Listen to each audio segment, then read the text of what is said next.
Persekutuan akan segera kita mulai. Mohon ibu-ibu yang masih di depan bisa ke depan, bisa maju ke depan, Mak. Kita memuliakan Tuhan dengan pujian I sing praise to your name.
Selamat pagi Pak Andreas, selamat pagi ibu-ibu. Juga saya menyapa ibu-ibu yang ikut persekutuan Komisi Wanita secara online yang lewat YouTube. Bersyukur pada Tuhan untuk kasih-Nya di mana kita masih diberi kesempatan bersekutu pada hari ini. Kita akan memuji Tuhan kembali di lagu pembukaan. Saya undang untuk jemaat berdiri, menyanyikan lagu Salam Damai. Sambil menyapa kiri kanan, cukup dengan tangan begini. Bersukacitalah selalu, tunjukkan wajah gembiramu. Lihat teman di kanan kiri dan di sekitarmu, berikan salam damai, karena kasih karunia serta pengampunannya diberi. Hiduplah dalam damai, seorang dengan yang lain, itu kehendak Tuhan bagimu. Akan duduk kembali, kita akan berdoa.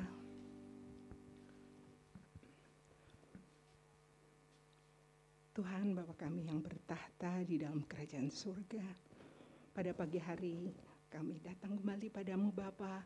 Kami naikkan rasa syukur kami karena kasih Tuhan, Engkau boleh memberikan kami nafas kehidupan, kekuatan, kesehatan, sehingga kami juga boleh ada di tempat ini. Saat ini kami mau berdoa untuk ibu-ibu yang mungkin dalam perjalanan, kiranya mereka juga boleh tiba di tempat ini dengan selamat. Kami juga berdoa untuk ibu-ibu yang sedang sakit atau dalam pemulihan.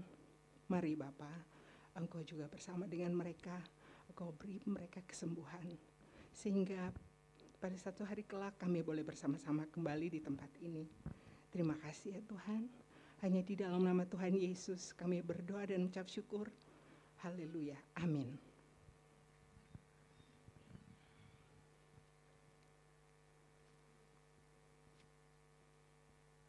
Nats Alkitab di nats pembukaan yaitu dari Yosua 24 ayat 15. Tetapi jika kamu anggap tidak baik untuk beribadah kepada Tuhan, pilihlah pada hari ini kepada siapa kamu beribadah.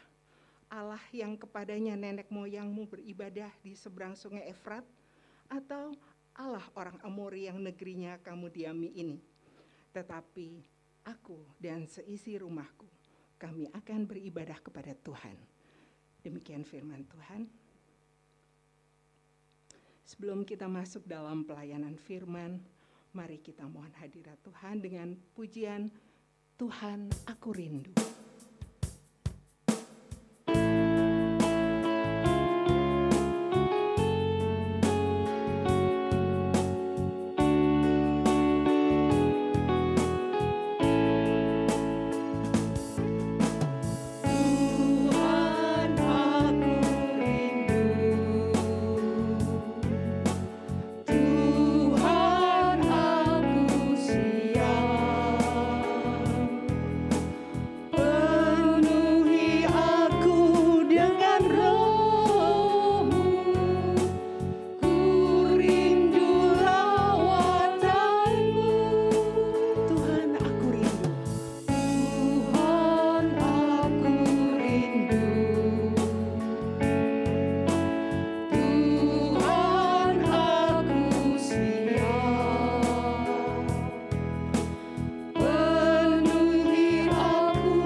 firman-Nya.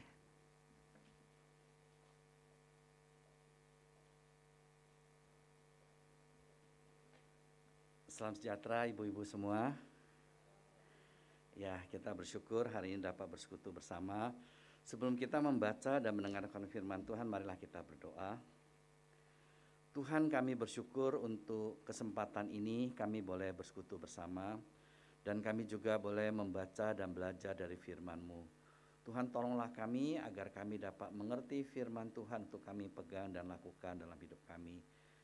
Biar Roh Kudus yang memberikan penerangan bagi kami, dan juga yang menguduskan, mengurapi, dan memakai hamba-Mu untuk menjadi saluran berkat firman-Mu. Terima kasih Tuhan, dalam nama Tuhan Yesus kami berdoa. Amin. Mari kita melihat firman Tuhan dari kitab Keluaran, pasal yang ke-20, ayat yang ke-3 sampai ayat ke-6. Keluaran 20 ayat yang ke-3 sampai ayat yang ke-6. Namun saya akan baca ayat pertama, kedua lebih dahulu ya. Lalu Allah mengucapkan segala firman ini, Akulah Tuhan Allahmu yang membawa engkau keluar dari tanah Mesir, dari tempat perbudakan. Ayat 3. Jangan ada padamu Allah lain di hadapanku, jangan membuat bagimu patung yang menyerupai apapun yang ada di langit di atas, atau yang ada di bumi di bawah, atau yang ada di dalam air di bawah bumi. Janganlah sujud menyembah kepadanya atau beribadah kepadanya, sebab aku Tuhan Allahmu adalah Allah yang cemburu, yang membalas kesalahan bapa kepada anak-anaknya, kepada keturunan yang ketiga dan keempat dari orang-orang yang membenci aku. Tetapi aku menunjukkan kasih setia kepada beribu-ribu orang, yaitu mereka yang mengasihi aku dan yang berpegang pada perintah-perintahku. Hingga sekian pembacaan firman Tuhan. Saudara, kita sama-sama melihat satu bagian firman Tuhan yang sangat penting ini ya.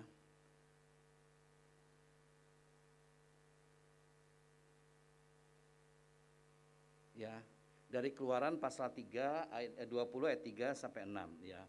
Kita membicarakannya dengan tema put God first ya. Ketika kita membaca tadi dari Keluaran 20 ayat 3 sampai 6 ini adalah hukum yang pertama dari 10 hukum. Saya kira bagi ibu-ibu sekalian adalah hal yang tidak asing lagi bagi kita. Ya, hukum yang pertama ini menyatakan kepada kita, jangan ada padamu Allah lain di hadapanku ya, jangan membuat patung apapun dan jangan beribadah kepadanya. Ini satu perintah yang penting yang diberikan kepada kita ya. Hukum yang pertama ini mengajarkan kita agar kita dapat mengutamakan Tuhan dan menempatkan Tuhan di posisi atau di tempat yang utama. Kita jadikan Tuhan sebagai pusat hidup kita, yang terpenting dalam hidup kita. Pada suatu kali ketika dalam perjalanan di mobil, ya anak-anak ya mulai berbincang-bincang, kemudian ada satu mengatakan, kita adakan suatu kuis ya. Wah, mereka mulai kuis ya. Tapi kuis-kuisnya ya kuis nggak serius gitu ya. Kemudian ada yang tanya, kenapa orang bisa tidur di mobil? Ya, kenapa bisa tidur di mobil?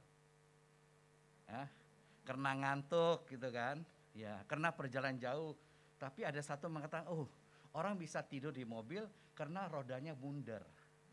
Coba kalau rodanya 4 segi pasti nggak bisa tidur di mobil ya.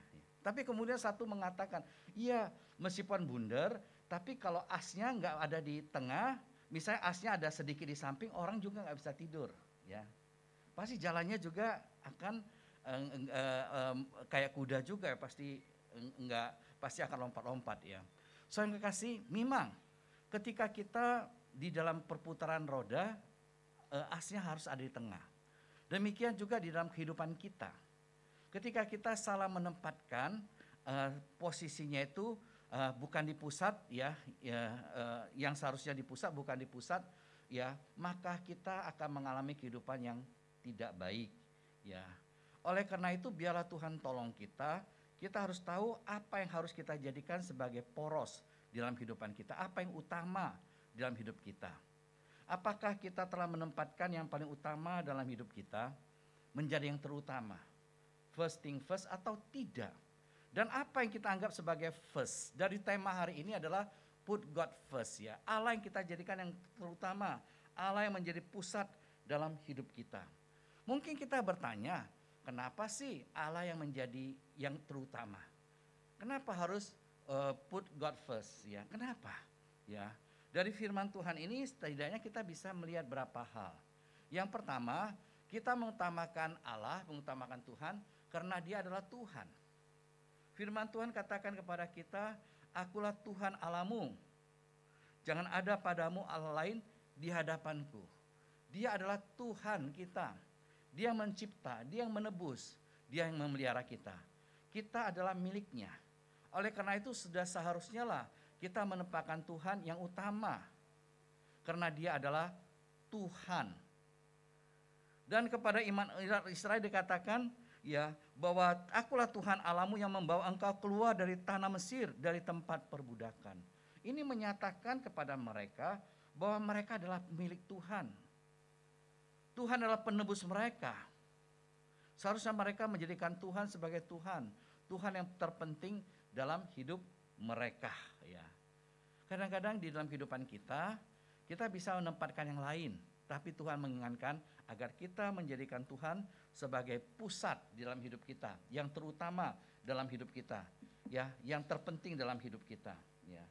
Dan kedua, kenapa kita menempatkan Tuhan menjadi yang terutama? Why? Put God first ya. Kita mengutamakan Tuhan karena itulah yang Tuhan kehendaki. Firman Tuhan katakan, jangan membuat bagimu patung yang menyerupai apapun juga yang ada di langit, yang di atas, atau yang ada di bumi, yang di bawah, atau yang di dalam air di bawah bumi. Jangan sujud menyembahnya atau beribadah kepadanya, sebab akulah Tuhan Allahmu, Allah yang cemburu, dan seterusnya. Jadi Tuhan punya kehendak agar dalam hidup kita, kita menempatkan Dia menjadi yang utama. Itu yang Tuhan kehendaki. Bahkan manusia diciptakan memang untuk memuliakan Tuhan dalam hidup kita. Di dalam Yesaya pasal 43 ayat 7 dikatakan bahwa kita diciptakan kalau kita ini dibentuk untuk kemuliaan Allah. Alkitab juga mengatakan segala sesuatu adalah dari Dia, oleh Dia, dan kepada Dia. Bagi Dialah kemuliaan untuk selama-lamanya, ya, Roma pasal 11 ayat 13. Oleh karena itu hendaklah kita mengutamakan Tuhan. Ketika kita mengutamakan Tuhan, maka semuanya akan berjalan dengan baik.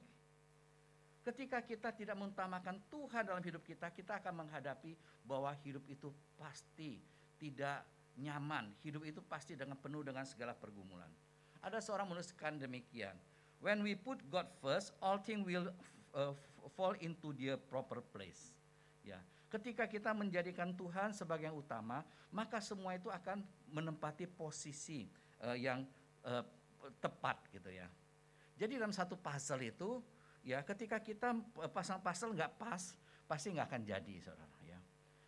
Demikian juga dalam kehidupan kita.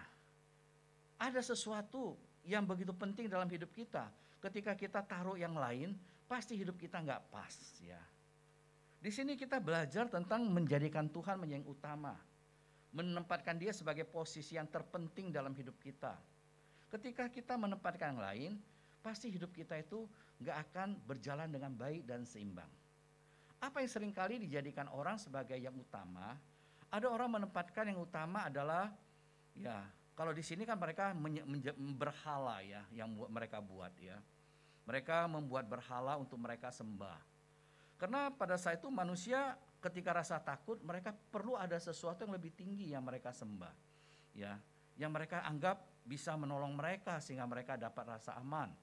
Ya, pernah di zaman penjajahan ada seorang menulis novel dan akhirnya mendapatkan hadiah dari pemerintah Jepang. Tapi begitu dapat hadiah, nggak beberapa lama ditarik hadiah itu, bahkan orang ini dimasukkan ke dalam penjara. Kenapa bisa demikian? Memang dia tulis novelnya bagus sekali, ya. Tetapi intinya adalah dia menceritakan tentang satu orang, ya, dia ketika keluar, ya, dia lihat ada pohon besar, dia sembah pohon itu. Ya. Ketika lihat malam hari, oh ada bulan yang bagus sekali, dia sembah bulan, ya. Ketika siang hari dia lihat matahari yang begitu terik, dia sembah matahari. Ketika suatu waktu hujan ada petir, dia sembah petir, ya. Ketika dia lihat ada binatang yang buas yang dia nggak bisa kalahkan, dia sembah, ya. Dia tulis begitu bagus sekali sehingga dapat juara, ya. Tapi kemudian ditangkap oleh pemerintah Jepang karena dianggap bahwa tulisan ini sebenarnya ditujukan untuk mentertawakan orang Jepang karena mereka menyembah apa? Matahari. Sebenarnya ini adalah realita hidup manusia. Manusia bisa menyembah pohon, menyembah matahari, bintang, bulan, dan sebagainya. Tapi bukan itu yang Tuhan kehendaki. Manusia juga bisa membentuk patung-patung untuk disembah. Ya, pernah suatu waktu diceritakan, ya, Abraham yang berasal dari keluarga bukan Kristen, ya. Bapaknya dikatakan usahanya adalah menjual patung-patung berhala, ya, untuk orang-orang sekitarnya yang menyembah kepada banyak dewa-dewi, ya, dia menjual itu. Pada suatu waktu ayah hendak bepergian, maka toko itu diserahkan kepada Abraham. Ya, apa yang dilakukan Abraham? Ya, dia ambil martil, ya, dia hancurin semua patung-patung itu. Ada yang kepalanya lepas, ada yang tangannya lepas, semua berantakan gitu, ya. Setelah kejadian itu apa yang dia lakukan? Dia ambil sepiring makanan gitu kan, dia taruh di tengah-tengah. Pada saat papanya pulang, papanya tentu marah sekali melihat patungnya semua berantakan, dia rugi sekali. Kemudian dia tanya kepada Abraham, siapa yang buat ini? Abraham melihat dengan bingung gitu kan, pura-pura bingung. Dia katakan, aku nggak tahu Pak. Ya, tapi aku taruh makanan di tengah-tengah ini. Mungkin patung-patung itu rebutan makanan sehingga mereka berantem dan akhirnya semuanya hancur gitu kan. Papanya katakan, mana mungkin, itu patung batu, mana bisa mereka bergerak, mana bisa mereka berantem. Maka Abraham kata, nah ya, Bapak sudah tahu nggak bisa bergerak, nggak bisa melakukan ini, kenapa mesti dijual untuk disembah orang. Gitu. Itu singkat cerita saudara tentang pergumulan Abraham ya, dari satu tradisi orang-orang Israel. Saya kasih dalam Tuhan Yesus, manusia tahu patung itu nggak bisa membuat apa-apa, tapi banyak orang justru menyembahnya. Kenapa? Karena mereka menganggap di belakang itu ada satu kuasa yang bisa menolong mereka. Mereka jadikan berhala dalam hidup mereka. Allah nggak suka. Allah katakan jangan membuat patung dalam bentuk apapun ya untuk kamu sembah. Baik yang di langit, yang di atas, di bumi, di bawah, dan di air. Tuhan gak suka itu. Mungkin pada saat ini manusia modern gak membuat patung dalam pengertian itu. Sebagian bukan lagi, kendati pun masih ada ya. Tapi banyak orang membuat berhala-berhala baginya dalam bentuk yang lain. Ya mungkin suatu pemikirannya, mungkin kekayaan, mungkin ketenaran dan sebagainya. Allah katakan dia gak suka. Dan dikatakan juga bahwa Allah itu adalah Allah yang cemburu. Jadi digambarkan bahwa hubungan Allah dengan manusia itu seperti hubungan suami dan istri. Ya, Allah nggak mau kita menduakan dia dalam hidup kita. Tapi dia harus menjadi posisi yang pertama, yang terutama. Ya, kalau ibu-ibu misalnya sudah jalan sama suaminya gitu kan. Ya, lagi ada wanita cantik lewat gitu kan, suaminya terus lihat sampai kepalanya gitu. Kira-kira suka nggak? Ya, pasti nggak seneng ya. Apalagi benar-benar di dalam hati suaminya itu ada yang lain gitu. Ya. Demikian juga Tuhan katakan bahwa dia adalah Allah yang cemburu. Dia mau kita menyembah dia dengan segenap hati kita. Dengan segenap jiwa kita, dengan segenap akal budi kita. Kita mengasihi dia dengan hati kita, segenap jiwa kita, segenap akal budi dan kekuatan kita. Itu yang Tuhan mau dalam kehidupan kita. Ya. Dan juga di dalam kehidupan kita dikatakan, kenapa kita menempatkan Tuhan yang terutama? Kita mengutamakan Tuhan yang terutama, firman Tuhan katakan, karena ya dia menunjukkan kasih setianya kepada orang-orang yang mengasihi dia, yang setia kepada dia. Di dalam ayat yang ke-6 dikatakan, tetapi aku menunjukkan kasih setia kepada beribu-ribu orang, yaitu mereka yang mengasihi aku dan yang berpegang pada perintah-perintahku. Ketika kita mengutamakan Tuhan, mengasihi Tuhan, mengutamakan Tuhan, ada berkat Tuhan di sana. Kasih dan setia Tuhan akan menyertai kita. Ya, di dalam Amsal 3:6 dikatakan, in everything you do, put God first, and He will direct you and crown you your effort with success. Ya, di sana katakan, ya ketika kita hati kita, dalam bahasa Indonesia dikatakan, ketika hati kita lurus, maka semua dia akan meluruskan jalan kita. Tapi ketika membaca bahasa asli, bisa juga hati kita itu kita tempatkan dia menjadi yang utama. Bahkan oleh karena itu dia akan membuat jalan kita menjadi lancar, lurus, sukses. Ya. Ketika kita mengutamakan Tuhan, mengasihi Tuhan dan juga melakukan kehendak-Nya, di sana Tuhan akan sertai kita dengan kasih setia, ya, dan juga akan memberkati kita keberhasilan. Jadi kita belajar dari firman Tuhan ini, kenapa kita menempatkan Tuhan menjadi utama. Why? Put God first. Yang pertama karena kita tahu Tuhan adalah Tuhan. Yang kedua kita tahu bahwa itulah yang Tuhan kehendaki. Dan yang ketiga kita tahu bahwa kasih setia Tuhan ada di sana, ada berkat Tuhan di sana. Ya, saudara, Tuhan mau kita lakukan ini sesuai dengan tema kita. Ya, kita kaitkan dengan kehidupan rumah tangga. Tuhan mau kita mengutamakan Tuhan dalam hidup rumah tangga kita. Kita menjadikan Allah sebagai pusat dan fondasi dalam keluarga kita. Kalau di dalam Keluaran 20 ayat 3 dikatakan, jangan ada padamu Allah lain di hadapanku. Dalam Matius pasal 22 ayat 37 dikatakan, kasihlah Tuhan Allahmu dengan segenap hatimu dan dengan segenap jiwamu dan dengan segenap akal budimu. Dan ayat ke-38, itulah hukum yang utama dan terutama. Jadi Tuhan mau agar kita sungguh-sungguh menjadikan dia yang utama, menjadikan dia sebagai pusat dalam hidup kita. Ya, bukan yang lain. Tapi secara nggak sadar, seringkali orang menjadikan dirinya sebagai pusat dalam hidup dia. Apa-apa adalah aku.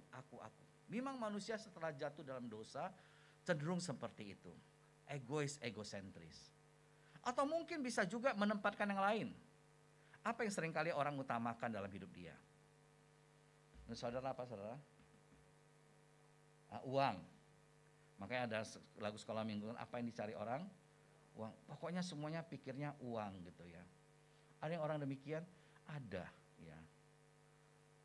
Bahkan ada orang yang kadang-kadang karena uang yang utama dia nggak pikirkan yang lain lagi. Ya. Karena uang yang utama hubungan keluarga menjadi seringkali tidak baik ya. Hati-hati saudara. Ya. Saya pernah melayani di satu tempat, di situ ada satu oma-oma. Dia cerita ini saya salah asuhan. Saya pernah ngobrol sama dia, kenapa salah asuhan? Dia bilang dulu anak saya ini sebenarnya baik, ya, anaknya ramah, anak itu sangat penuh perhatian. Dia katakan kalau ada orang pengemis gitu datang gitu kan minta-minta gitu kan, mereka punya kedai toko salon gitu ya. Ya, banyak karyawan, mamanya lagi kerja, dia selalu minta uang sama mbak ya yang jaga kasirnya, minta kenapa mau kasih kepada orang itu. Dia selalu ya. Dan kalau ke sekolah juga barangnya dia suka bagi teman-temannya yang nggak punya gitu. Mamanya selalu dari kecil, nah ya kita harus hemat. Ya cari uang itu susah karena mamanya memang janda ya dari dia masih kecil. Susah. Jangan ada apa jangan bagi orang. Simpen aja, gak usah bagi-bagi orang. Ya, pokoknya dari kecil sudah diajar seperti itu ya. Ya lama-lama tertanam dia saudara untuk hemat. Uang bagi mereka itu jadi sesuatu yang begitu penting sekali ya. Setelah besar anaknya memang berhasil dia didik jadi hemat saudara. Hemat sekali. Sampai terlalu hemat ya, orang tua itu tinggal memang di rumahnya, dia punya 2 rumah berdampingan. Satu dia sama istri anak-anak. Mamanya itu ketika datang ya sudah, mamanya udah tutup toko ya, datang ke tempat dia tinggal, ke kota mereka dan tinggal sama dia. Dia di gudangnya itu karena dia punya toko, dia dokter ya, istrinya punya toko ya. Ada gudang di sebelah rumahnya itu, diambil 1 kamar. Jadi dijadikan sebagai tempat tinggal mamanya. Hemat nggak? Hemat sekali, sehingga kalau kita mau besuk waktu itu kan, mesti beritahu berapa hari sebelumnya ya, supaya dia bisa minta izin sama anaknya pakai ruang tamu anaknya. Karena kalau ke rumah dia nggak mungkin kita bertamu ke kamarnya ya, nggak mungkin bertamu di gudang ya. Waduh, dalam banyak hal dia mengatakan anaknya itu bisa memang benar-benar hemat. Ya dia sebagai dokter berhasil, istrinya sebagai pengusaha berhasil, tapi sama orang tua juga hemat. Dalam segala hal memang dia hemat gitu ya. Ya, saya melihat dalam pengalaman memang benar-benar orang ini hemat sekali, saudara. Dia katakan saya salah asuhan, tapi saya dalam hati dia mengasuh mungkin sudah berhasil gitu ya, ngajar anaknya benar-benar hemat. Ya. Tapi karena prioritasnya apa? Ya. Ada bahkan orang memprioritaskan apa? Keluarga yang menjadi utama. Coba kita pikir ketika kita menjadikan keluarga menjadi utama, itu sehat nggak? Sehat nggak? Keluarga yang menjadi utama. Saya katakan tidak sehat. Ya. Ketika keluarga yang menjadi utama, apa-apa keluarga, saudara. Seringkali kita menjadi tidak peka kepada yang bukan keluarga. Ya. Ketika kita apa-apa keluarga, seringkali dalam banyak hal kita menjadi kurang balance. Ya. Oleh karena itu, nggak heran Tuhan mengatakan kalau kau mau mengikut aku, ya barang siapa mengikut aku, dia harus membenci ayahnya, ibunya, anaknya ya, istrinya, ya. Kalau nggak demikian, ia nggak dapat mengikut aku. Saudara bisa membaca dari Lukas pasal yang ke-14, saudara. Kenapa demikian? Di dalam kehidupan kita memang Tuhan mau yang menjadi utama adalah dirinya. Bukan kita, bukan keluarga kita. Ya. Sehingga dikatakan kalau nggak membenci orang tua, saudara, bahkan dirinya sendiri, dia nggak dapat mengikut Yesus. Bukan berarti secara literal kita harus benci semua, kita musuhin, enggak. Tetapi Tuhan mau yang kita utamakan dalam hidup kita adalah Tuhan, bukan yang lain. Termasuk suami kita, istri kita. anak-anak kita. Saudara, ketika seorang ibu yang diutamakan dalam hidup dia adalah suami, sehat nggak? Nggak sehat. Ya, suami ibu nggak sempurna. Atau istri juga nggak sehat. Kita nggak sempurna. Kadang-kadang bisa salah. Ya, kadang-kadang bisa mengecewakan. Kalau dia menjadi pusat hidup kita atau dasar hidup kita, kita pasti akan goyah. Bahkan anak yang jadikan pusat, yang utama dalam hidup kita, ya kita juga nggak stabil, saudara. Tapi kita mau jadikan Tuhan menjadi pusat hidup kita. Tempatkan dia yang menjadi utama, maka semuanya akan menjadi balance dalam hidup kita. Saudara, ini saya ada satu gambar ya, Allah menjadi pusat, setelah itu diri kita dalam relasi dengan dunia, dengan keluarga, dengan pekerjaan, dengan pemerintah, dengan gereja, dengan yang lain-lainnya. Ya, Allah yang menjadi pusat dalam kehidupan kita, maka jalannya pasti akan menjadi baik dan seimbang. Ya, put God first, menjadikan Allah sebagai pusat dan fondasi dalam keluarga kita. Ya, ketika hidup saya untuk memuliakan Allah, Allah menjadi hidup saya. Jadi memang di dalam hidup kita yang terpenting adalah Allah. Ya, Allah itu penting, bahkan yang terpenting. Ya, Allah menjadikan hidup kita itu penting ya, menjadi hal yang terpenting. Ya, hal ini menjadi relasi kita dengan diri kita ya menjadi lebih baik. Karena diri kita itu akan berjalan sesuai dengan apa yang Tuhan mau, kebenarannya. Ini akan membuat hidup kita menjadi seimbang. Kita akan lebih bisa menghargai diri kita. Ya, ketika kita mengenal Allah, kita baru bisa mengenal diri kita dengan sebenarnya. Ketika kita mengasihi Allah, baru kita bisa mengasihi diri kita dengan cara yang benar.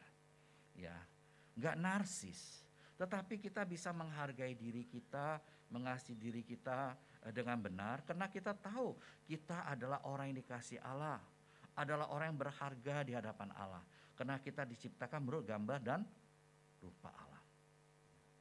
Manusia itu punya dua kecenderungan.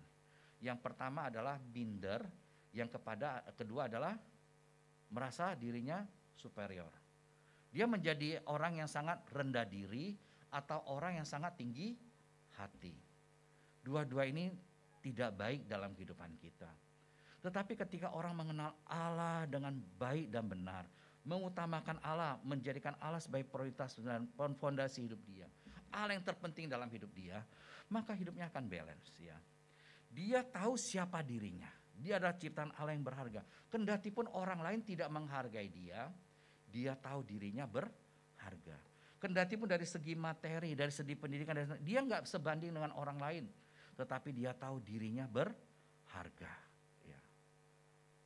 Dia nggak menjadi sombong karena dia tahu dia ada sebagaimana dia ada adalah karena kasih karunia Tuhan. Jadi dia nggak akan minder, dia nggak akan menjadi tinggi hati. Tetapi dia tahu apa dirinya, siapa dirinya. Dan dia juga bisa belajar seperti Tuhannya.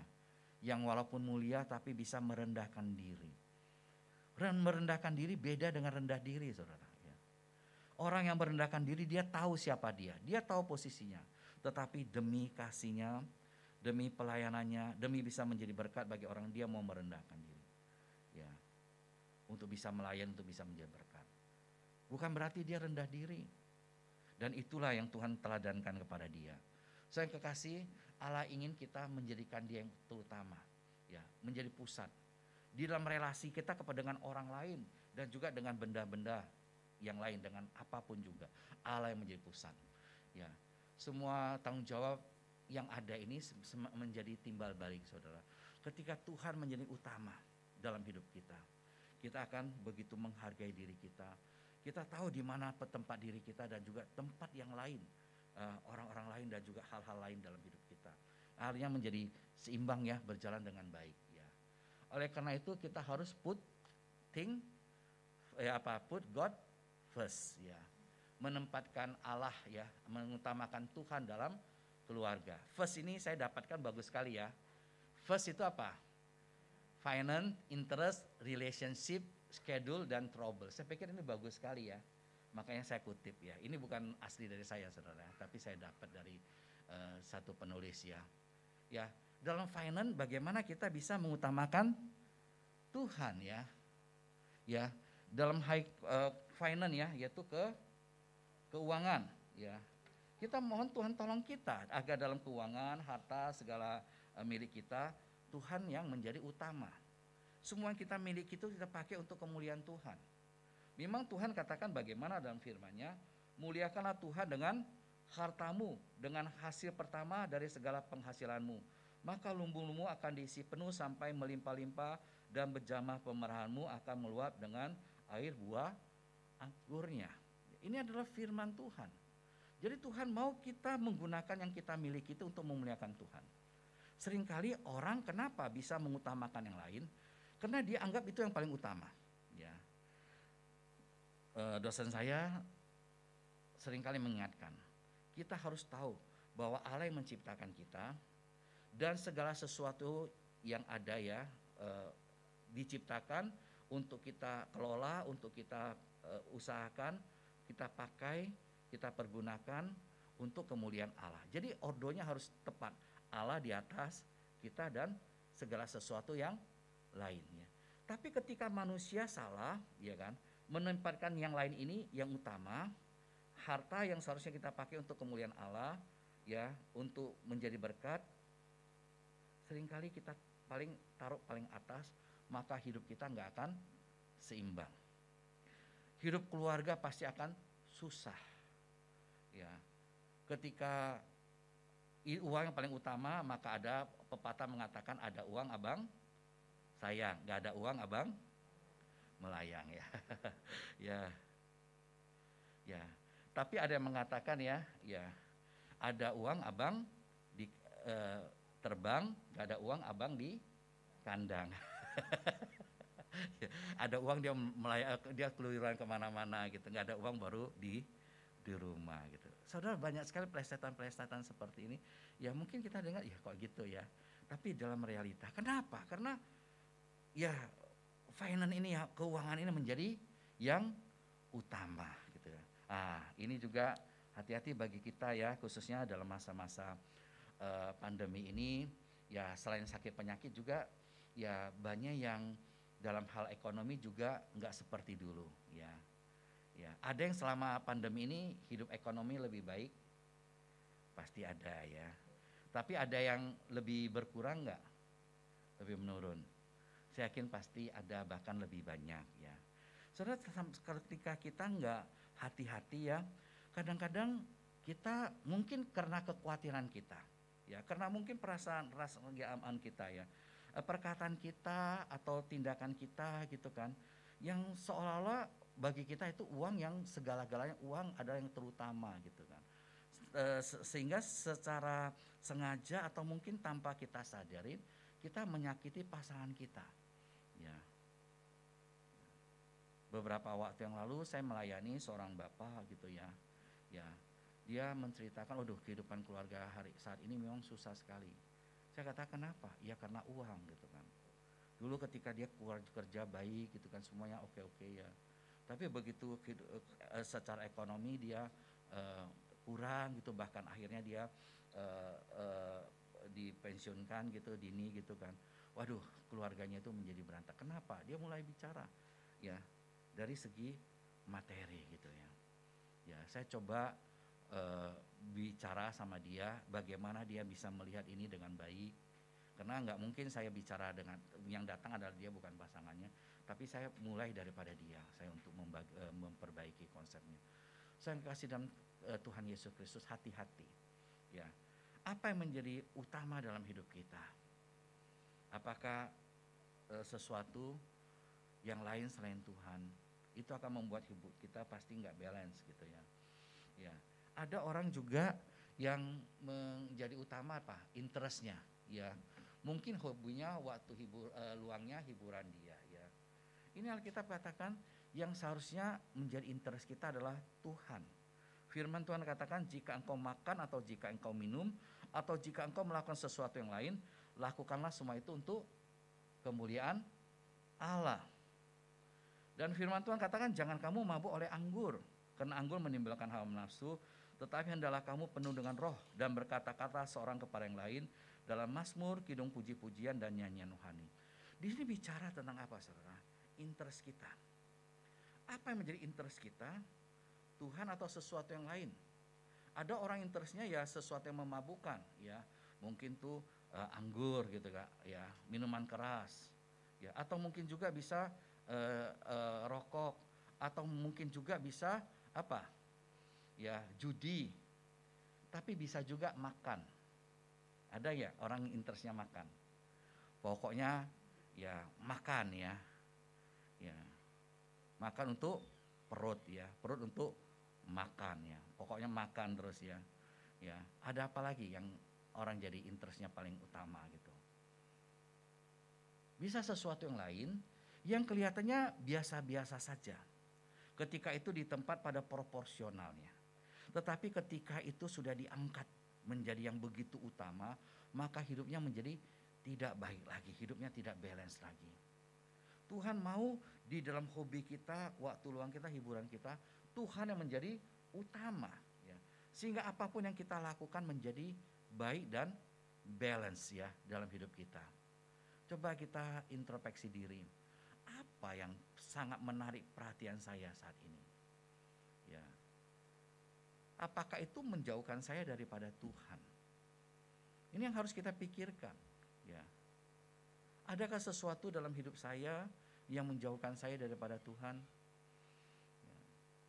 Ada pernah satu waktu satu orang katakan, Pak ini nasihatin nih suami saya ya.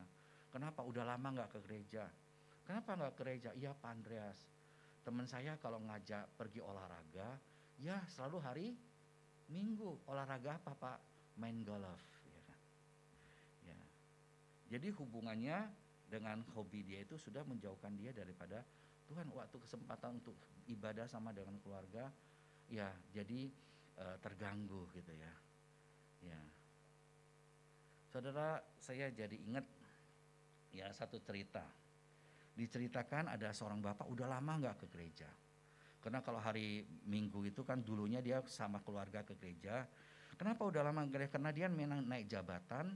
Kalau hari Minggu itu seringkali harus ya ada ketemu, ada rapat, ada apa entertain kliennya atau mungkin rekan kerjanya atau mungkin dari luar gitu ya hari Minggu ya. Jadi dia lama nggak ke gereja ya. Pada suatu waktu gitu kan ya, dia juga ajak anak istrinya nggak ke gereja. Kenapa? Dia baru beli mobil baru ya, mobil bagus ya, memang secara finance dia bagus kan ya. Dia ajak istrinya, tapi anaknya istrinya ini bilang besok kan Minggu ya, mana bisa pergi, kita harus ke gereja. Anak juga, ya Pak kami harus sekolah Minggu, mana bisa ke gereja. Papanya katakan, tenang, kita ibadah di mobil saja. Bisa nggak orang ibadah di mobil? Ya ternyata bisa saudara ya.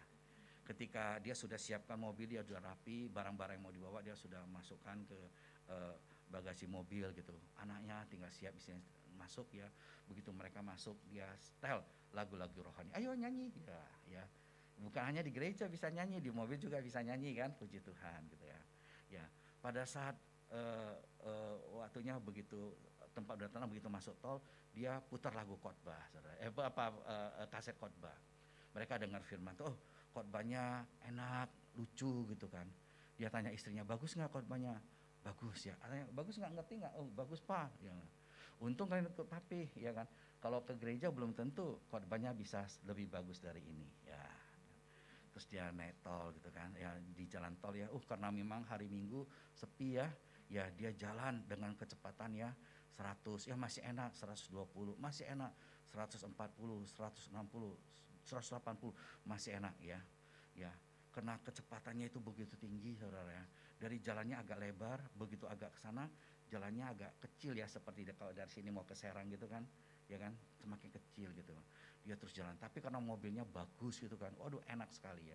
Tapi pas dia jalan gitu kan ya, tiba-tiba dari kejauhan dia lihat kayaknya ada orang nyebrang ya. Rupanya orang menyeberang itu bukan hanya nyebrang sambil bawa sesuatu ya. Dia pikir dengan kecepatan begitu tinggi dia bisa nabrak orang ini ya kan. Tapi kalau dia tiba-tiba ngerem itu pasti bisa kecelakaan gitu ya, pasti bisa terbalik mobilnya. Dia coba ya sambil memperlambat mobilnya ya, tapi ya memang butuh waktu ya sambil dia setir mobilnya agak ke kiri gitu ya. Tapi karena dia terlalu kenceng ya, dia nggak bisa kendalikan mobilnya dengan baik. Apalagi roda sebelah kiri itu kena rumput di pinggir tol itu ya, akhirnya keduduk ya, malah terbuang ke kiri. Mobil barunya itu masuk ke parit yang ada di perengan ya, parit yang ada di pinggir tol ya. Duduk ya, akhirnya berhenti ya. Dia lihat istrinya, anaknya, semuanya selamat gitu ya, cuman kelihatannya mamar-mamar dikit ya. Tapi waktu dia mau buka mobilnya susah ya, mau bukanya mobilnya susah, tapi dia paksa akhirnya terbuka. Ketika sudah buka, dia coba buka pintu yang lain, semua keluar ya. Tapi waktu semua sudah keluar selamat gitu kan, dia melihat mobilnya saudara, mobil barunya hancur saudara, ringsek gitu ya. Mereka mau pergi jalan-jalan nggak jadi, akhirnya mobilnya dikerek ya ke rumah ya. Sampai agak malam ya baru sampai rumah ya, dia kesal sekali. Mau pergi jalan-jalan nggak bisa ya. Apalagi mereka lebih kesal lagi, mereka kejadian itu pada saat dia lagi ibadah. Maka dia telepon sama pendetanya ya. Bapak pendeta, iya ini siapa, dia sebut namanya. Oh, dengarin ya hari ini bisa telepon gitu ya. Ya, salah juga pendetanya ya. Udah orang nggak lama nggak datang jangan bilang dengarin gitu ya. Ya, atau orang baru sudah lama nggak datang, kalau baru datang dengarin bisa data gitu, bisa sakit hati besok nggak datang lagi ya. Ya, terus ya tanya ya kenapa gitu ya. Pak pendeta saya mau tanya, kalau kita lagi ibadah gitu apakah Tuhan ada di sana? Ya ada, kan firman Tuhan katakan di mana 2-3 orang berkumpul Tuhan ada di sana. Itu masanya pendeta. Saya lagi ibadah kok tiba-tiba bisa kecelakaan, Tuhan ada di mana? Tuhan ada di mana lagi ibadah kecelakaan ya. Kecelakaan di mana? Ya tadi dia akhirnya cerita dia sama anak-anaknya mau pergi jalan gitu kan. Kena sambil tes mobil baru ya, kemudian kecelakaan gitu ya. Ya dia cerita semuanya ya. Tapi ada yang celaka enggak, semuanya selamat gitu. Oh gitu, puji Tuhan pendeta katakan. Tapi dia terus ngomel ya. Ya ngomelnya sama pendeta gitu ya. Yang jadi pendeta juga susah juga ya. Kadang-kadang unek-unek orang keluarnya ke pendeta, ngomel juga ke pendeta gitu kan. Ya terus pendetanya waduh gimana ini orangnya. Ya tapi setelah dengar lama pendetanya ini waduh udah salah gitu, tapi Tuhan yang salahin gitu ya. Kemudian ditanya gini ya. Orang itu ngomong sama dia, tadi kamu bilang kamu baru beli mobil baru ya? Iya. Ngetes mobil sambil mau jalan? Iya. Ya kan? Tadi kamu bilang kamu lagi bawa mobil dengan kecepatan tinggi ya? Iya. Ya kan? Saya mau tanya kamu ya, waktu kamu kecelakaan itu kira-kira kecepatannya berapa tinggi ya? Ya. Kamu kecepatan? Ya Pak, mungkin 180, mungkin 200 gitu ya. Ya. Oh begitu ya. Ya. Kalau di jalan tol itu kecepatan mobil itu maksimal berapa ya? Ya waktu itu ya memang 100 ya. Dia bilang ya kira-kira ya 100 gitu ya. Oh begitu. Dia katakan Tuhan itu taat aturan ya. Ya kamu itu bawa mobil kecepatan ya. Ketaturannya 100, kamu sampai udah 150, 200 kan kecepatannya. Ya Tuhan itu taat aturan. Karena kamu kecepatan Tuhan ketinggalan di belakang. Saya kasih memang ini guyon, Tuhan gak mungkin ketinggalannya. Tapi itu juga menjadi pelajaran bagi dia saudara. Kemudian dia renungkan, iya saya kecepatan, Tuhan sudah ketinggalan di belakang. Dia kembali selidiki hidupnya. Memang dia sudah berjalan terlalu cepat menurut keinginan dia. Tuhan bukan lagi prioritas, Tuhan sudah ketinggalan di belakang. Itu membuat dia menjadi pelajarannya. Hari ini untung, kendati pun kecelakaan semuanya selamat gitu ya.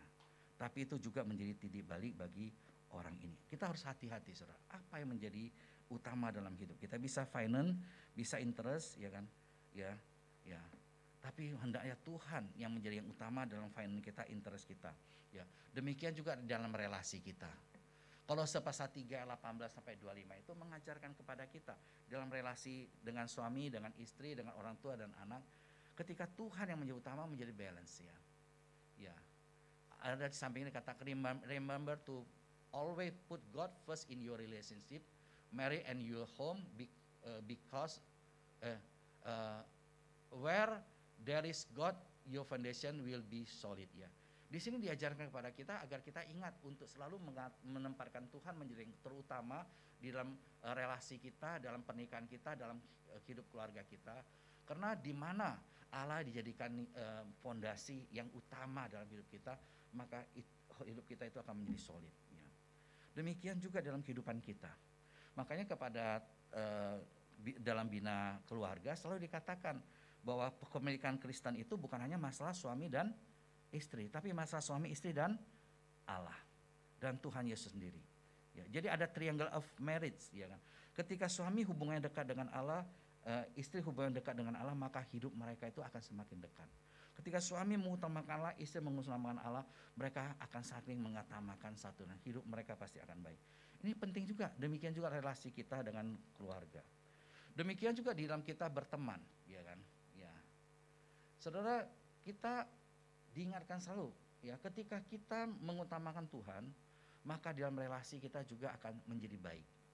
Seringkali orang cari teman itu yang bagaimana sih, saudara? Ada yang mengatakan dengan melihat temannya kita dapat mengenal seperti apa dirinya. Betul nggak, saudara? Ya, ini satu hal yang memang seringkali kita temukan dalam hidup kita. Ya, teman bergaul itu membentuk kita. Memang karakter kita akhirnya membuat kita cari teman yang seperti apa. Dan yang kedua, di mana kita bergaul, hidup kita punya pengaruh yang besar dengan pergaulan, akhirnya membentuk diri kita. Dua ini memang punya kaitannya. Biar Tuhan tolong kita. Dan anak-anak kita, ya, di dalam relasi. Kita dari mereka muda, kita harus arahkan juga. Dengan siapa mereka berteman. Ya, itu penting. Jadi relasi kita dengan anak-anak, dalam bimbingan kita, dalam mereka berrelasi itu, biarlah Tuhan tolong. Ya, Allah yang menjadi utama, ya. Maka firman Tuhan katakan juga ya kepada kita di dalam Mazmur, misalnya Mazmur 1, ya. Berbahagialah orang yang tidak berjalan menurut nasihat orang fasik, yang tidak berdiri jalan orang berdosa, yang tidak duduk dalam kumpulan pencemooh, tapi yang kesukaannya adalah Taurat Tuhan dan merenungkan siang dan malam. Dia akan seperti pohon yang ditanam di tepi aliran air, yang menghasilkan bunganya pada musimnya, yang tidak layu daunnya. Kita perhatikan ayat pertama. Tidak berjalan menurut nasihat orang fasik, tidak berdiri jalan orang berdosa, tidak duduk dalam kumpulan pencemooh. Ini hati-hati, saudara, ya. Ya, relasi kita. Kadang-kadang banyak orang karena banyak waktu itu ya suka kumpul-kumpul sama teman-teman, ya kan. Apa ini ngomongin? Seringkali gosip, ya. Ya, gosip dikatakan semakin digosok semakin sip. Ya udah, itu mulai bicara gitu. Semakin bicara ya semakin hangat gitu, ya. Ya, biasa ini gosipin siapa? Orang lain, ya, tetangga yang lain dan sebagainya. Saudara, hari ini saudara bicara sama orang lain, ya, bisa saja besok dia ngomong sama orang yang lagi bicarain siapa? Ngomongin saudara gitu, ya. Ya, maka hati-hati, saudara, ya. Ya. Jangan kita pikir hari ini saya enak ya gosipin orang sama tetangga ini, ya. Ingat, hari ini dia gosip orang lain sama kamu, besok mungkin dia gosipin kamu sama orang lain, ya. Ya, baiklah kita dapat membangun, ya. Ketika kita sedang bersama dengan orang lain, ya, kita pikir siapa yang menjadi teman kita, ya, apa yang menjadi pokok pembicaraan kita, itu penting sekali, ya. Ya. Dan schedule, ya, jadwal, ya. Ya, bagaimana kedudukan Tuhan dalam agenda kita. Ya, firman Tuhan ajarkan kepada kita ajarlah kami menghitung hari-hari kami sehingga kami beroleh hati yang bijaksana. Firman Tuhan juga katakan, perhatikan dengan sesama bagaimana kami hidup, jangan seperti orang bebal tapi orang arif. Pergunakanlah waktu yang ada karena hari-hari ini ada jahat. Berusaha untuk mengerti kehendak Tuhan, ya. Ini kita harus tetap rela. Waktu yang kita pakai itu, biarlah kita jadikan Tuhan yang menjadi prioritas dalam utama kita. Bukan dalam arti, wah sekecil kita sebut Tuhan, bukan. Tetapi dalam apapun yang kita lakukan, Tuhan yang menjadi utama. Pertama, ketika saudara bangun tidur, apa yang pertama kali saudara pikirkan? Gadget atau Tuhan? Ya, ketika saudara hendak makan, yang saudara pikirkan apa? Bersyukur sama Tuhan atau waduh makanan mana yang paling enak gitu, ya. Ketika saudara melakukan segala aktivitas di sehari-hari, apakah waktu untuk Tuhan itu hanya waktu sisa atau waktu yang saudara sisihkan untuk Tuhan. Ini adalah satu hal yang sangat penting dalam hidup kita. Ya, biarlah Tuhan tolong kita agar di dalam agenda kita Tuhan itu bisa kita utamakan. Ya, ketika kita bisa mengutamakan Tuhan, maka kita tak akan menempatkan dengan baik di mana posisi dalam kehidupan rohani saya, bagaimana dalam kehidupan keluarga saya, keuangan saya akan lebih baik, saudara. Ya, trouble, ya. Kita juga harus menempatkan Tuhan yang utama dalam kita menghadapi masalah, kesulitan, bahkan kekhawatiran. Ya, berserulah kepadaku pada waktu kesesakan, aku akan melupakan engkau dan akan memuliakan engkau. Ya, Mazmur 50 ayat 15. Waktu saudara menghadapi kesulitan, saudara pertama datang kepada siapa? Apakah kepada Tuhan atau kepada siapa? Ya. Ketika saudara menghadapi masalah, apa yang terjadi? Saudara khawatir, terus memikirkannya, akhirnya tambah cemas, atau seperti firman Tuhan katakan, saudara datang kepada Tuhan, menyampaikan semua yang ada dalam hati saudara, pikiran saudara kepada Tuhan dalam doa dan penuh dengan ucapan syukur. Tuhan katakan jangan khawatir tentang apapun juga, tetapi nyatakan dalam segala hal keinginanmu kepada Allah dalam doa dan penuh dengan ucapan syukur, ya. Jadi kita belajar mengutamakan Tuhan, ya, put God first. Hari ini ya saudara, kita diajar kenapa sih kita mau put God first, ya, bagaimana kita lakukannya dan dalam hal apa, ya, dalam hal apa ini kita diingatkan first tadi, ya, apa, F-nya apa, finance, I-nya interest, R-nya relationship, S-nya schedule, dan T-nya trouble kita. Kita mau pakaiin semua kepada Tuhan. Put God first, saudara. Ya, dikatakan ketika kita menempatkan Tuhan menjadi yang utama, maka semuanya akan masuk, ya, akan jatuh pada tempat yang semestinya. Ya, biarlah Tuhan berkati kita semua. Kita ambil waktu untuk bersatu teduh sejenak di hadapan Tuhan.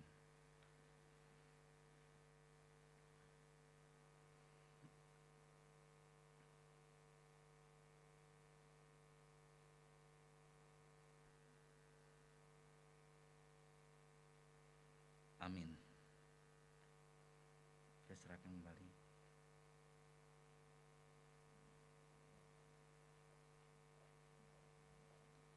Terima kasih Pak Pendeta Andreas untuk firman yang dibagikan bagi kami semua. Biarlah kita menjalankan firman Tuhan dengan pertolongan Roh Kudus dan kita aminkan dengan memuji Tuhan dari PKJ 255.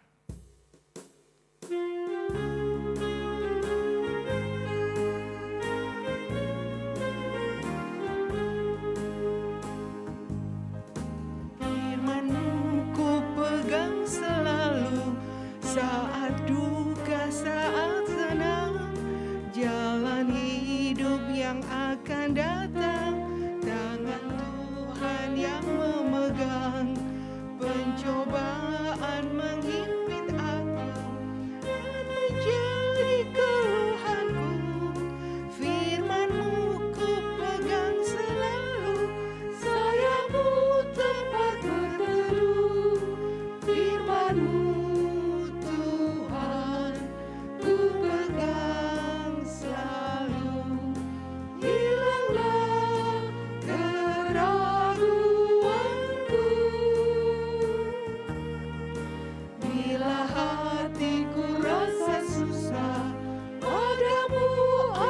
berserah, firman-Mu ku pegang selalu, maka amanlah jiwaku, firman-Mu Tuhan ku pegang selalu, hilanglah keraguanku, bila hatiku rasa susah, padamu aku berserah, firman-Mu ku pegang selalu, maka amanlah jiwaku. Saatnya kita akan berikan persembahan sambil mengingat firman Tuhan yang diambil dari Amsal 3 ayat 27. Janganlah menahan kebaikan daripada orang-orang yang berhak menerimanya, padahal Engkau mampu melakukannya. Kembali kita muji Tuhan dari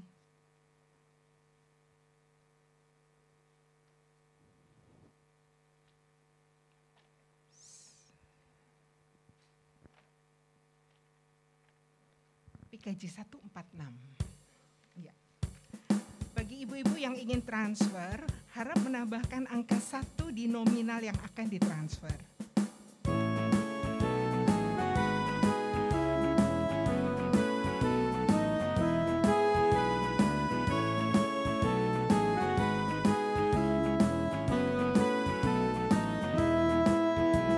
Mengundang ibu-ibu yang bertugas untuk dalam rumah Tuhan, dengan rela hatimu, janganlah jemu. Bawa persembahanmu, bawa dengan suka, bawa persembahanmu, tanda sukacitamu, bawa persembahanmu, ucaplah syukur.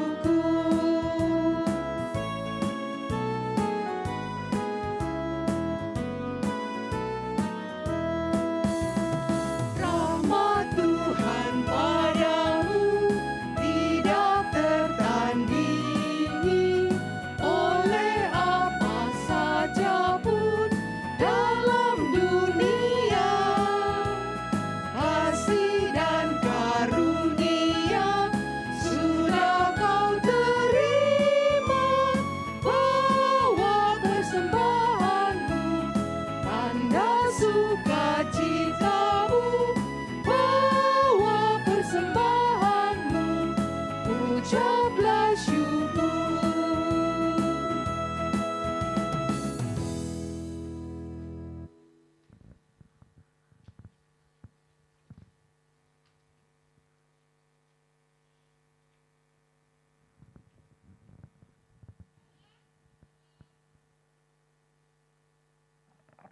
Mari kita berdoa. Tuhan, terima kasih pada pagi hari ini kami berkumpul kembali di Persekutuan Wanita. Tuhan, kami membawa persembahan, biarlah Tuhan pakai persembahan ini untuk kemuliaan Tuhan. Tuhan juga memberikan hikmat buat pengurus yang mengelola persembahan ini. Tuhan juga pakai kami untuk selalu menjadi berkat dimanapun kami berada. Terima kasih Tuhan, dalam nama Tuhan Yesus kami berdoa dan mengucap syukur. Amin.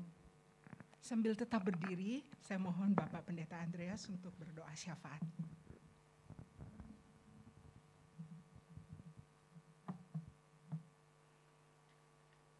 Mari kita berdoa bersama. Tuhan Allah Bapa kami di surga, kami datang ke hadapan Tuhan, kami mau berdoa syafaat bersama. Kami berdoa untuk pemerintah dalam penanganan COVID-19. Biarlah Tuhan senantiasa tolong agar COVID dapat semakin baik keadaannya dan juga masyarakat Indonesia semakin sehat. Bahkan kami berdoa biarlah Engkau tolong agar penyebaran COVID-19 di seluruh dunia ini dapat semakin mereda. Kami dapat memasuki new normal. Biarlah Engkau yang memberkati. Kami berdoa juga untuk anak-anak yang bisa bersekolah kembali. Biarlah Tuhan sedang melindungi agar anak-anak tetap diberikan kesehatan. Tuhan lindungi daripada segala sakit penyakit khususnya dari pandemi ini. Kiranya Tuhan juga melindungi orang tua dan guru yang mendampingi anak belajar agar mereka tetap diberikan kesehatan dan juga hikmat bijaksana. Tuhan yang memimpin, Tuhan yang memberkati. Kami berdoa juga kiranya Tuhan menolong memimpin Persekutuan KDW agar dapat semakin memuliakan Tuhan, berjalan dengan baik. Kami khususnya berdoa untuk KDW pada tanggal 22 September yang akan datang, biar Engkau pimpin, yang akan dipimpin oleh Beja. Tuhan juga tolong agar semua yang melayani tetap di dalam kasih anugerah Tuhan, baik yang memimpin maupun yang membawakan firman. Tuhan berkati. Kami berdoa juga untuk jemaat Komisi Wanita, ada kerinduan juga untuk ikut bersekutu bersama. Kami berdoa juga untuk setiap jemaat wanita biarlah Engkau yang memimpin memberkati, baik ibu rumah tangga yang di KBW, mereka yang bekerja, biarlah Engkau memberkati dalam kehidupannya, dalam pekerjaannya, dalam rumah tangga masing-masing. Biarlah Engkau memberikan hikmat bijaksana. Engkau juga tolong sebagaimana firman Tuhan yang kami pelajari hari ini dapat menempatkan Tuhan menjadi utama dalam kehidupannya, dalam keluarganya. Kami berdoa juga untuk Ibu Tali yang mata dan mulutnya sering kering dan juga sakit. Kami mohon kepada Tuhan biar Engkau jamah dan sembuhkan. Biar juga Engkau memberikan kekuatan, penghiburan kepada Ibu Tali. Kami berdoa juga untuk Simi, cucu dari Bu Grace yang sakit, batuk dan pilek pasca COVID. Kami mohon kepada Tuhan biar Engkau yang menjamah dan menyembuhkan. Kami berdoa juga untuk Semi yang saat ini di Jerman, yang baru sembuh dari COVID tapi masih sedikit batuk. Kami mohon kepada Tuhan biar Engkau jamah dan sembuhkan. Demikian juga kami berdoa untuk saudara-saudara kami yang lain, baik jemaat wanita maupun keluarganya yang dalam lemah tubuh atau dalam masa pemulihan, biar Engkau yang menolong, Engkau yang memulihkan, Engkau memberikan kesehatan kembali. Kami berdoa juga untuk saudara-saudara kami yang berulang tahun, khususnya kami berdoa untuk Ibu Inge Sugatri Sakti, untuk Ibu Andriana Setia Atma, untuk Ibu Yen, untuk Ibu Mindawati. Kami mohon kepada Tuhan biar Engkau memberkati agar pada saat ulang tahun mereka ini pun mereka dapat mengalami kasih sukacita yang daripada Tuhan. Tuhan juga yang memberkati dalam kehidupannya dan keluarga masing-masing. Kami berdoa juga untuk setiap kami yang hadir pada hari ini, baik yang lewat onsite maupun online. Biar Engkau memberkati kami satu persatu. Engkau mengetahui keadaan kami, kebutuhan kami, pergumulan kami. Biar Engkau berkati sesuai dengan kasih karunia-Mu. Karena Tuhan yang baik pada kami, yang mengerti keadaan kami, yang dapat melakukan jauh lebih banyak daripada yang kami doakan dan pikirkan. Terima kasih Tuhan, dengarlah doa kami. Dalam nama Tuhan Yesus Kristus kami berdoa. Amin. Langsung doa berkat.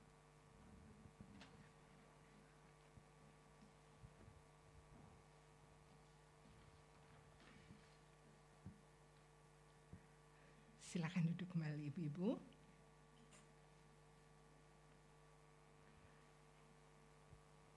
Di akhir persekutuan ini mari kita kembali memuji Tuhan sebagai lagu pengutusan yang diambil dari PKJ 177. Aku Tuhan semesta.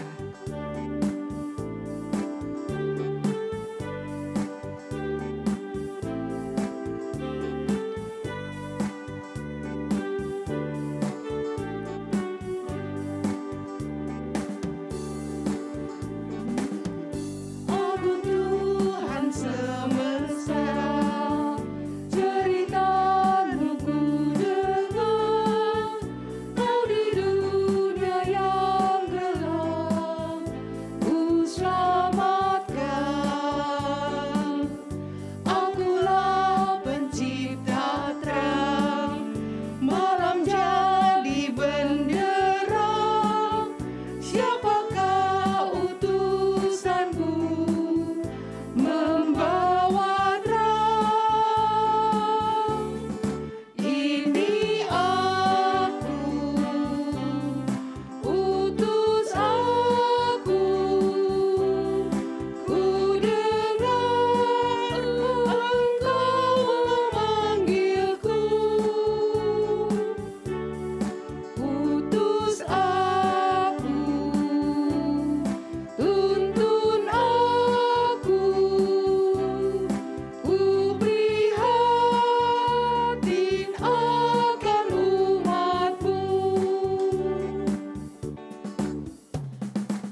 Mari kita datang ke hadapan Tuhan dan biarlah kita menerima berkat dari Tuhan sendiri.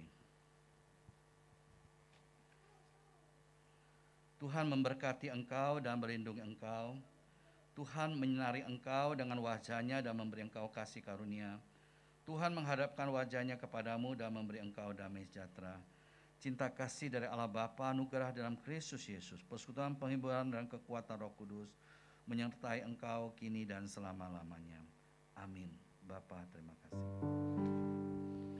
Bapa, terima kasih. Bapa, terima kasih.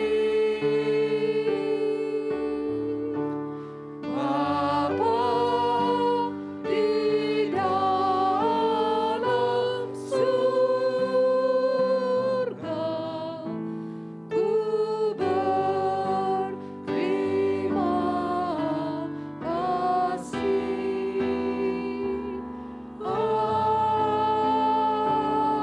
Amin. Silakan duduk. Ibu-ibu, saya mau minta bantuannya. Saat ini saya lagi studi lagi ya, sekolah lagi. Dan dalam satu mata kuliah memang kita ada satu tugas untuk survei, khususnya pemetaan untuk gereja ya. Nanti difokuskan juga kepada pemuda dan remaja ya, dan dewasa muda. Saya minta ada nanti Google Form yang saya sudah bagikan di jemaat ya.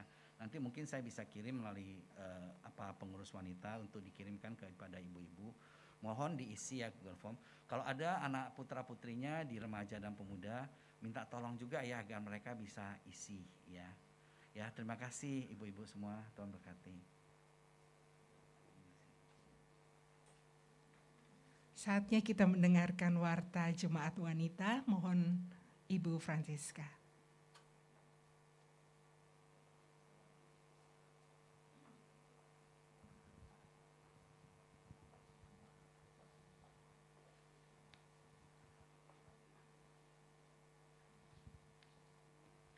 Shalom Bapak Ibu yang terkasih. Pertama-tama kami mengucapkan terima kasih kepada Bapak Pendeta Andreas Loanka untuk firman Tuhan yang telah disampaikan pada hari ini. Terima kasih juga kepada setiap petugas pelayan yang sudah dengan segenap hati melayani kita semua di dalam persekutuan wanita hari ini. Tuhan Yesus memberkati pelayanan Bapak, Ibu semua. Kami sungguh bersuka cita menyambut ibu-ibu yang sudah hadir dan yang baru pertama kali hadir dalam persekutuan wanita hari ini. Sungguh suatu kebahagiaan dapat bertemu dengan ibu-ibu semua. Selamat datang untuk Fun, siapa lagi ya? Ada lagi ya? Ya, selamat bergabung di dalam persekutuan kita ya. Dalam menyambut bulan misi, kami mengundang ibu-ibu ikut hadir dalam PW pada tanggal 22 September yang akan dilayani oleh tim Beja dengan tema Mission Impossible to Possible. PW kali ini akan dibawakan dengan nuansa tema musik Betawi yang tentu akan sangat menarik. Sebagai informasi tambahan untuk PW tanggal 22 September tidak ada rekaman YouTube-nya. Kami mengundang ibu-ibu untuk bergabung dalam Gema atau Gemar Membaca Alkitab, putaran kedua, yang sudah dimulai kembali pada tanggal 5 September. Dimulai dengan membaca dari Perjanjian Baru, 2 pasal setiap hari. Untuk pendaftaran dapat menghubungi Ibu Indriati. Kami persilakan Ibu Indri untuk berdiri. Ya, ini Ibu Indri ya. Terima kasih. Yang tidak kalah pentingnya pada hari ini adalah yang berbahagia ibu-ibu yang berulang tahun. Berikut adalah nama ibu-ibu yang berulang tahun bulan ini. Tapi saat ini mereka tidak dapat hadir bersama kita. Sekian warta kita hari ini. Kami menantikan kehadiran ibu-ibu di PW berikutnya. Tuhan Yesus memberkati. Ibu-ibu, setelah ini kita akan ada foto bersama dulu ya. Yuk, terima kasih.